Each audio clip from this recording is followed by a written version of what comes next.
Hello again, and welcome back to the card mat. A stunning prediction tutorial. Yeah, I've done the effect in case you missed it. Thanks to them that did. Watch it, that is, not them that didn't miss it. Shut your face, get on it. Completely impromptu. It is completely impromptu. Spectator can shuffle the packet. When you get it back, you're just going to say you're going to make a prediction. And what you're going to do is look at the first card and spread the next couple, because you can end up with another 10 in there.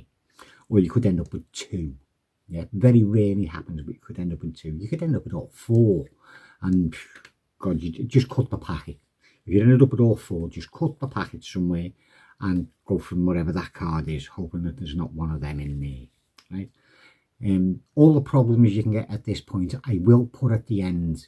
So that's why this is a longer video, as I've just realised it's going to be.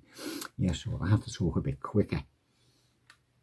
You spy what the bottom card is, and you're counting, well, you're spelling it out, T-E-N, right? So it goes to the top of a pile. Go, I'm looking for a prediction, and it's not going to be none of them. Spread out to me, see the next 10. No, not going to be none of them. Bring it to the bottom so it goes next to that one. You look for your next 10 and put that out, saying, I think that's going to be my prediction. And then carry on looking through till you find the next 10. And you bring that one to the top and put it down on your pile. Saying, there's my prediction. I have made that before we start. Turn the packet facing up. And say you're going to deal the cards facing up, and you deal the cards facing up. Get them past your 2 cards before they tell you to stop. So it's only low in the packet. The worst it can be is the 5th card. I'm going to deal the cards onto the table, and you can tell me when to stop anytime you like. And they say stop. Okay, we'll put this pile to one side and just pick it up and put it down on the other side. We'll come back to that in a minute. I would like you to cut the packet, and they cut the packet. Boom. We'll use that to mark it, doing a crisscross cut force.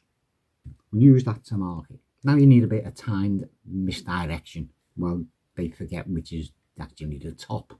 Yeah. How many cards did we stop at before? This is elementary, ridiculous, stupid. But it adds a bit of time. You just count the cards. 2, 4, 6, 8, 10, 12, 13. Oh, unlucky. You caught 13. That's an unlucky number. Well, you got 13 on there. How many did you cut to? Emphasize, did you cut to? As if they cut, this is the part they cut off. 2. Oh, feels heavier. It's going to be more than 13. 2, 4, 6, 8, 10, 12, 13, 14. Well, I told you it was going to be more than 13, didn't I? Would have been nice if they would have both have matched, but it doesn't really matter. Push that back towards and say, this is the card you cut to. What card did you cut to? Randomly cut to.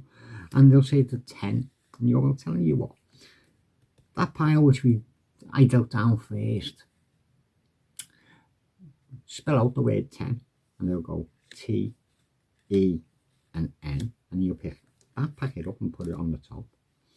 And go, and what card did you get to? And they'll turn it and it will be another 10 or whatever card you're using.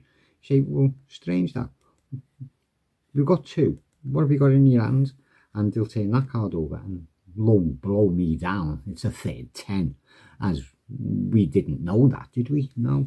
And your prediction happens to be a 10 as well, so they end up with all 4 of the 10s or whatever card you end up using. But it's that easy, and it's set up right in front of your spectator. You can go in with it already set up and do some false shuffles if you want to, but it's more effective doing it on the fly. Right, now for them that's hung on for the little problems, if you end up with 4, wow, how uncanny was that? If you end up, yeah, because we've just been using the 10s and I put them on the bottom. Yeah, clever thinking. I've done that subconsciously. Got the 4 10s. Now just cut the packet somewhere. Cut the packet somewhere. Put them into the middle and start again. Another one. You got 2 kings. If they're both next to each other, just take off the next valuable card, or because that's a 9, which is only 4, you could break it off at the 9, N-I-N-E. Otherwise, if that was throw a 6 in there, if that was a 6, which would be too short, you'd be thinking T-H-R, push 2 more cards over, and then put them down, putting your 3 on the top, right? So all the little problems you can get there, hopefully I've just gone uncovered. If you got 3 of them, I didn't cover if you got 3. We had 4, we didn't have 3.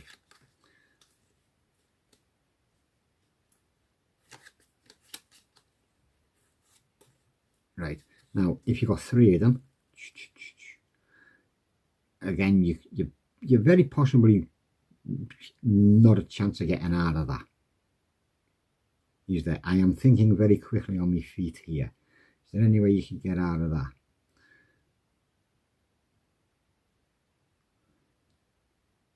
Shadily, you could do that and push them back and cut them there, but then you're knackered for them, unless you cut some of them there and put them down and bring these 2 back and move that one to the top, and then just look for your prediction.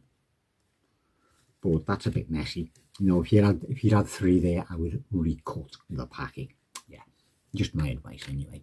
Anyway, I hope that was informative enough. Thank you for them that stayed behind for the extra little bit of detention. Day by days. Anyway, shut your face.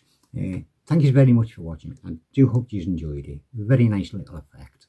I'll see you again soon.